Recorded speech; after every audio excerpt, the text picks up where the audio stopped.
Sigmund Freud.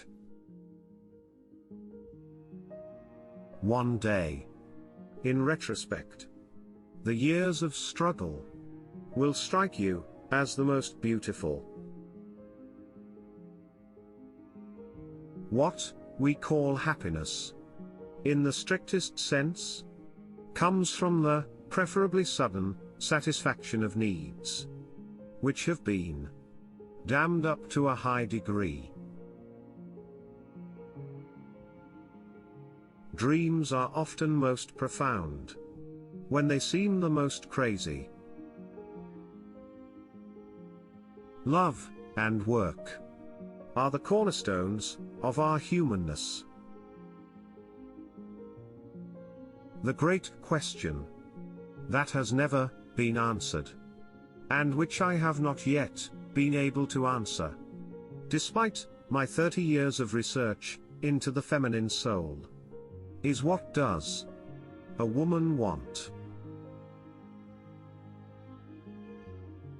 We are never so defenseless against suffering as when we love. My love is something valuable to me, which I ought not to throw away without reflection. How bold one gets when one is sure of being loved. When a love relationship is at its height, there is no room left for any interest in the environment. A pair of lovers are sufficient to themselves. The behavior of a human being in sexual matters is often a prototype for the whole of his other modes of reaction in life. The more perfect a person is on the outside, the more demons they have on the inside. From error to error, one discovers the entire truth. The only person with whom you have to compare yourself is you in the past.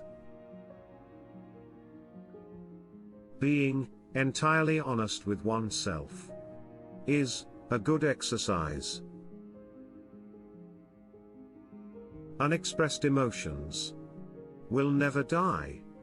They are buried alive and will come forth later in uglier ways. The ego is not a master in its own house. The ego refuses to be distressed by the provocations of reality, to let itself be compelled to suffer. It insists that it cannot be affected by the traumas of the external world.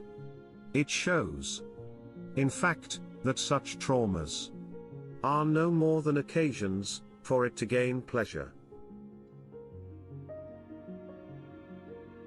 Out of your vulnerabilities will come your strength. Neurosis is the inability to tolerate ambiguity.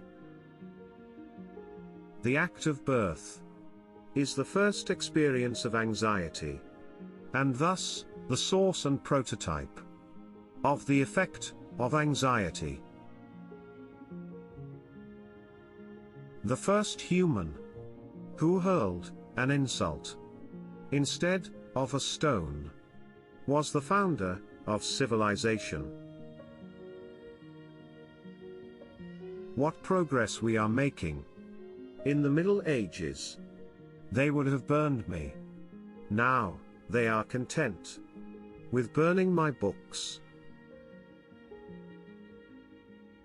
A civilization which leaves so large a number of its participants unsatisfied and drives them into revolt neither has nor deserves the prospect of a lasting existence. The first requisite of civilization is that of justice. The liberty of the individual is no gift of civilization. It was greatest before there was any civilization. He does not believe. That does not live according to his belief. Just as no one can be forced into belief, so no one can be forced into unbelief. Religion is an illusion, and it derives its strength from the fact that it falls in with our instinctual desires. Immorality, no less than morality, has at all times found support in religion. The more the fruits of knowledge become accessible to men, the more widespread is the decline of religious belief. No, our science is no illusion, but an illusion. It would be to suppose that what science cannot give us, we can get elsewhere. Most people do not really want freedom, because freedom involves responsibility, and most people are frightened of responsibility. In the depths of my heart, I can't help being convinced that my dear fellow men, with a few exceptions, are worthless. What a distressing contrast there is between the radiant intelligence of the child and the feeble mentality of the average adult. Men are strong so long as they represent a strong idea. They become powerless when they oppose it.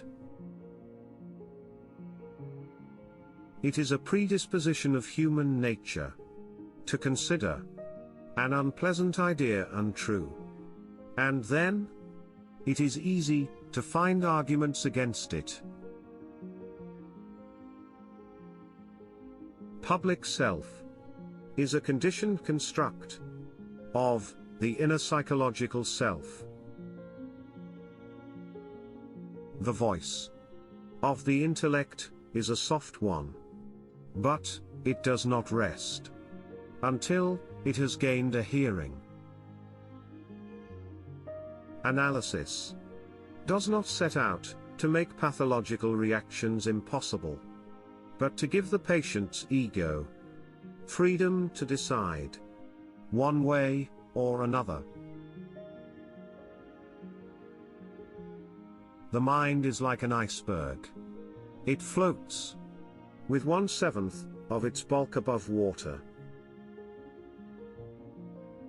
Words and magic were in the beginning one and the same thing. And even today, words retain much of their magical power. Thought is action in rehearsal.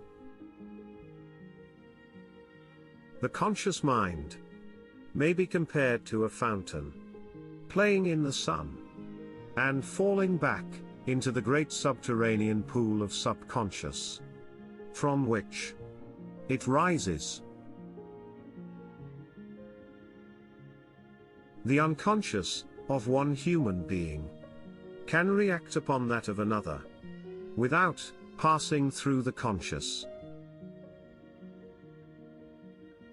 The interpretation of dreams is the royal road to a knowledge of the unconscious activities of the mind. Where does a thought go when it's forgotten?